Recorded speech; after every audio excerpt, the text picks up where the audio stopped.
Yo guys, we are back again with another video. These are videos that's going to make you question reality, so stay with me as we expand our knowledge with these videos. Let's just start.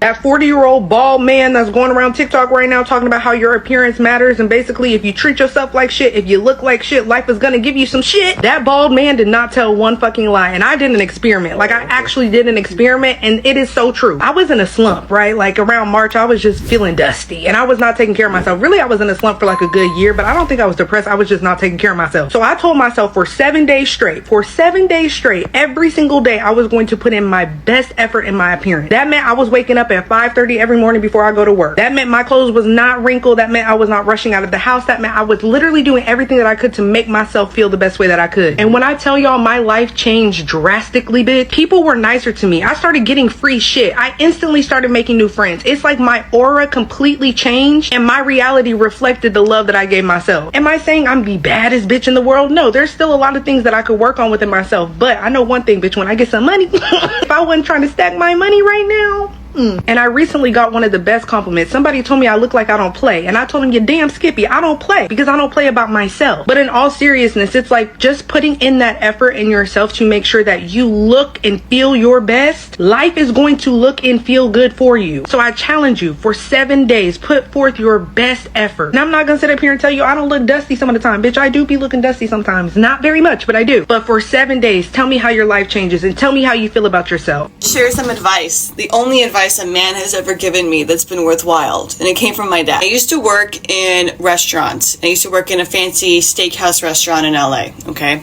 And you had to wear like a tight black skirt, dress. It was they made it appropriate with tights, but you did kind of look like a hooker, okay? And I was a cocktail server, but you made bank. You made so much fucking money if you just put up with people's bullshit. These rich people in mannerisms, you made so much bank. So cool. All right, I'll do it.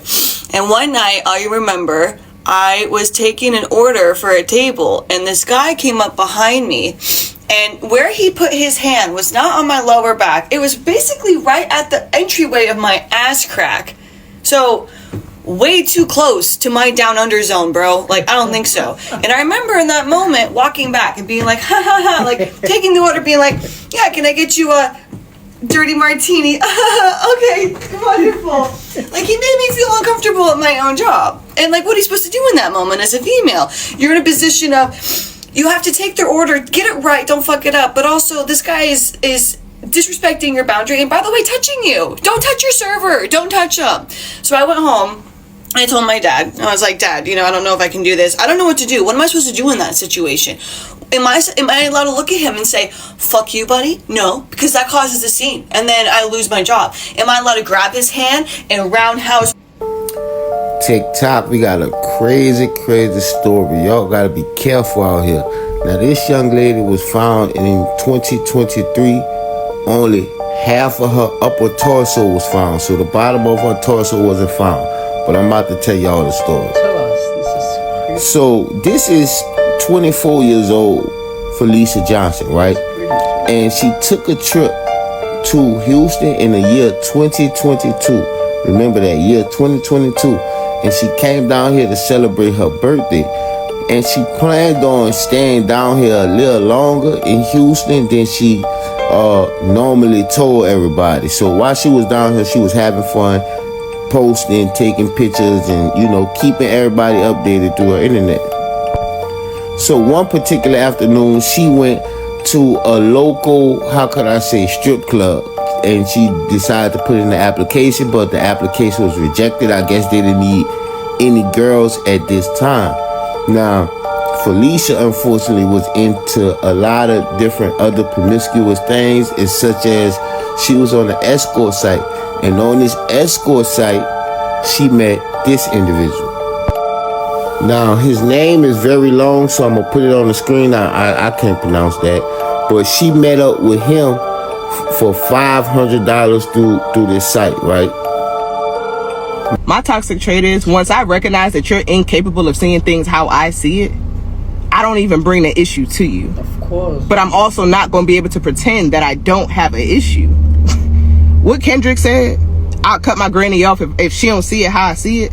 That's the realest thing ever, because I am more than capable of removing self from self. If somebody come to me and they'd be like, I don't really like the way you walked in here, it was kind of aggressive. I don't know how I do it, but I have the ability to remove self from self, observe the way that I just walked in this room through that person's level of perception. I don't even have to know you, but I'm able to literally remove self from self and say, I can see why you thought that was aggressive. And I have the ability to apologize and not feel no type of way about me and how I walk. But I'm learning that not everybody is capable of this. So why would I waste my energy and my time trying to get you to see it how I see it, when you don't even have the ability to see it through no other lens but the ones that's on your goddamn... We got to make this make sense. That's why you don't catch me arguing with nobody, because it is what it is. The world says, if a man tricks you and plays in your head to get you to sleep with him, then you're stupid. But then if you choose to sleep with him because you actually want him and you also desire him, then you are a whore. But then if you choose not to sleep with anyone at all, then you're a prude and you're boring. So either way, as a woman, you cannot win in this world. But the only way to win in your life is to do whatever the heck you want and don't ever apologize about it. And that's it. Here y'all are at 45, 50, talking about, where the good men at? They were back then, 20 years ago. You said he was lame. You said he was boring. You said that you were too lit to be settled down. You were going through your whole phase. Remember that? So, yeah, a lot of y'all have already missed that boat, baby girls. Or should I say baby grandmas? Because a lot of y'all are way too damn old to be in these type of situations. And then y'all are seeking this advice from women who are still in the streets. Who still don't have nothing figured out for her damn self. But my father shot my mom in the back for infidelity. So from that day forward, I vowed that I would never cheat on my partner. That's deep. That's deep. He could have killed my mom. Right. You know? So traumatizing, man. But he was enraged. He's like, I do all this for my mom. When I tell you her closet used to be crazy. My mom, her designer was crazy. My daddy took care of her. So for him to find out about infidelity, I mean, yeah. And my dad he was in the Navy. He's in the Army. Oh, okay. So yeah, it was just probably one of those situations where she just needed some. Because let me just tell you, you do not have as much time as you think you do. If I have 50 years left, 50 to 60 years left on this planet, let's say, if I'm lucky, and God forbid I don't get hit by a car tomorrow or some shit, that's not a lot of fucking time. It's really not. And we paint ourselves with the illusion that it is a lot of time, and we do have time to go out and do all the things we love. We fucking don't, okay? If you are not engaging constantly with the things that you love in this life, you are losing out. We like to think we have time. We could get hit by a bus tomorrow and all of this could be cut short. If you want to say something to a person, fucking say it. If you want to go somewhere and do something and you have the means to do so, fucking do it. Do not delay life because you think that you have time. That time could be cut short at any given moment, okay? I urge you to live now, because when death does find you, he better find you fucking alive. He better not find you in the corner somewhere, defeated by what you went through, sitting in a goddamn recliner, watching movies and scrolling away on TikTok on your phone, wasting away this beautiful paradise of a world that we have to live in and explore. Wasting what other people would kill to have. Listen, if you could express your pain, that's a gift. There are people out here who are depressed and don't know. There are people out here who are down and out and don't even know. There are people who avoid difficult conversations. There are people who can't even put their emotions into a word. And then we have phenomenal people like speakers, musicians, artists, poets, rappers, who can take what we're feeling and put it into a freaking masterpiece. Y'all know how many times I came across a project by a rapper or a speaker or a singer, and I'm just like, thank you. You put it into words. Listen, people who could take their emotions and put it and make art, you don't realize how significant you are to the world. People need somebody like you. It's a gift to be able to take something as complex as an emotion that is derived from an experience that may have hurt you, that you want to forget about, but you're able to take it and make art out of it. It could be as simple as making a TikTok. Simple as what I'm doing right now. Or it could be a song. It could be a rap. It could be a poem. It could be art, literal art. The fact that you can take something that's inside of you and bring it on the outside just shows your beauty as a human being. Please do not sleep on the fact that you can wake people up. Tell me, what is something they told you in school that you found out is a complete lie? Welcome to the idiocracy effect.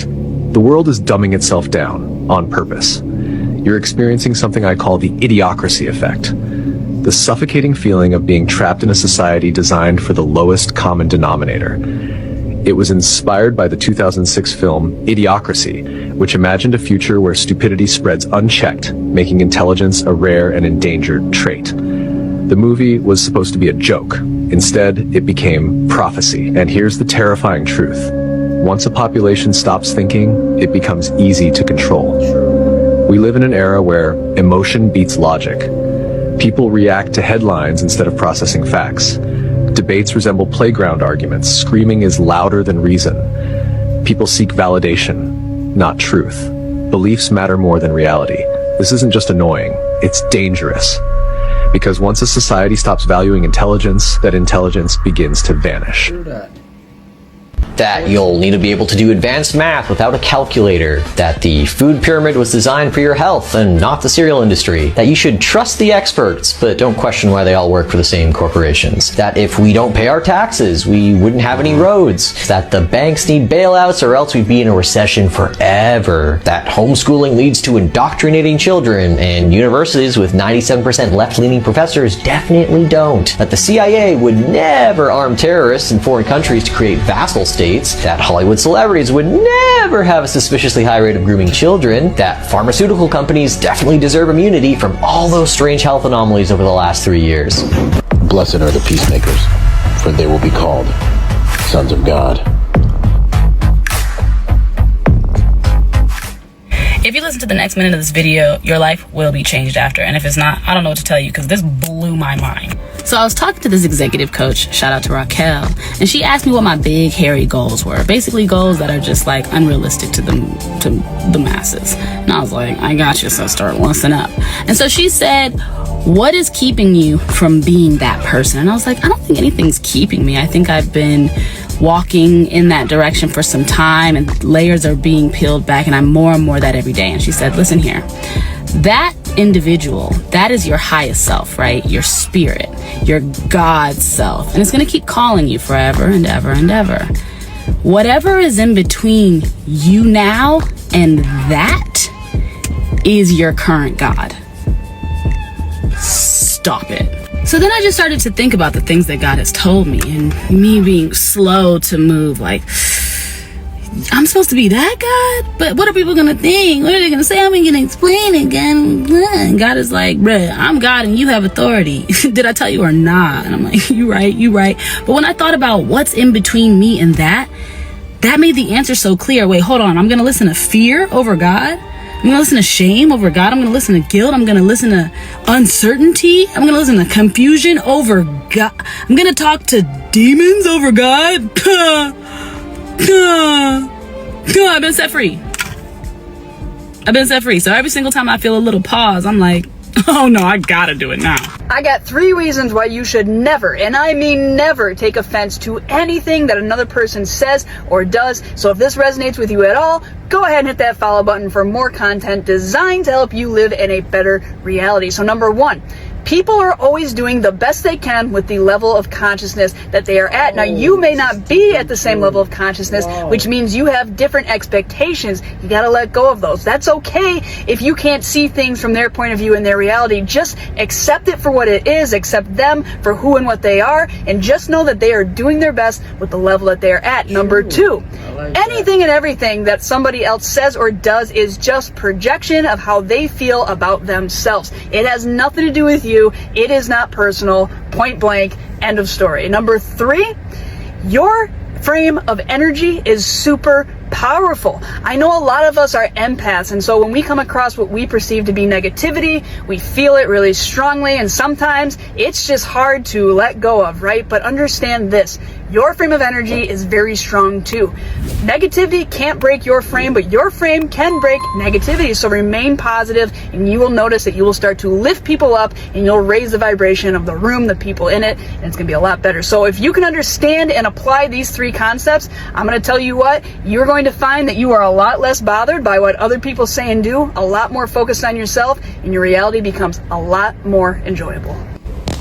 Speak to a king and a king will appear. When you speak blessings over your child and say things like, every day you become kinder, or you always seem to figure things out, or your persistence is your magic, or your deep feelings are going to be the key to helping others, or you have such a powerful heart. When you say these things over your child, 1 or 2 times, it plants a seed that they matter, that they are important. They believe what you say. There's another saying that if you tell a child 9 times who they are, they'll tell you that on the 10th time. Your words matter so much, and it's okay if your words have been curses in the past, because now you're aware of this and you're working on it. And you're stuck with some old programming of how you were spoken to. So you can say, I'm sorry, that's not true. And you can write down the true words when you're in your right mind. And you can put those up on the refrigerator, and you can do the overheard brag where you talk about them when your child can hear you in a way that's glowing and beautiful and not manipulative. It's not to get them to do something. It's simply to follow the mission in your life, which is to build this human up and let them see the goodness in themselves. Why is it that someone who is so abusive can be seen by other people as the nice guy? It's so maddening, but the Gabby Petito documentary continues to show us why society is so bad at spotting abusers. The body cam footage that we got to see is textbook reactive abuse. And if you don't know what reactive abuse is, it's pretty much when the victim has been abused for so long that they finally have an outburst. When this happens, the abuser capitalizes on this and says, see, you're the crazy one. I've seen a lot of people on social media talking about this case saying, see, people don't believe women until they're dead. And there is actual research that they found that when a man is angry, people assume it's because something happened. But when a woman is angry, people assume that it is a flaw in her personality. And we see all of this play out with Gabby with the cops. First of all, she is accused to be the aggressor because she is the one freaking out. After she was hit by Brian, she is taking all of the blame. She is also blaming herself that she has OCD. She's being blamed by the cops. Oh, it seems like you have anxiety. Oh, just like my wife. And then we have Brian over there with the cops. He seems calm, normal, charming. He's making jokes. And then Gabby is basically painted as being the overreactionary aggressor, to the point where Brian is placed in a hotel by the cops and Gabby is left to sleep in the van